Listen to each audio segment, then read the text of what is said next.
ইলাহা ইল্লাল্লাহ মুহাম্মাদুর, যেখানে আমার আল্লাহর নাম সেখানেই বিশ্ব নবীর নাম আছে না নাই? আজান যখন দেয় আল্লাহু আকবারের পরে বিশ্ব নবীর নাম আছে না নাই? একামতে আছে না নাই?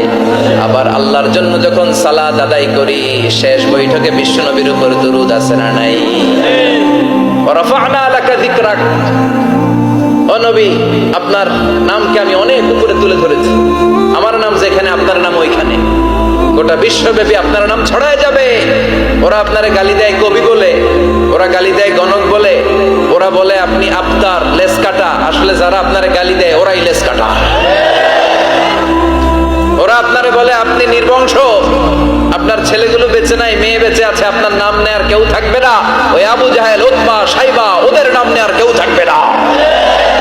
আপনি লেসকাটা নন, আপনি নির্বংশ নন। ইন্না শানিয়াকা, চিল্লায় বলেন ইন্না শানিয়াকা। যারা আপনারা গালি দেয়, যারা আপনারা নিয়ে কটু কথা বলে, ওরাই লেসকাটা, ওরাই নির্বংশ, ওদের বংশকে আমি আল্লাহই নির্বংশ করে ছাড়ি। চিল্লায় বলেন ঠিক কিনা?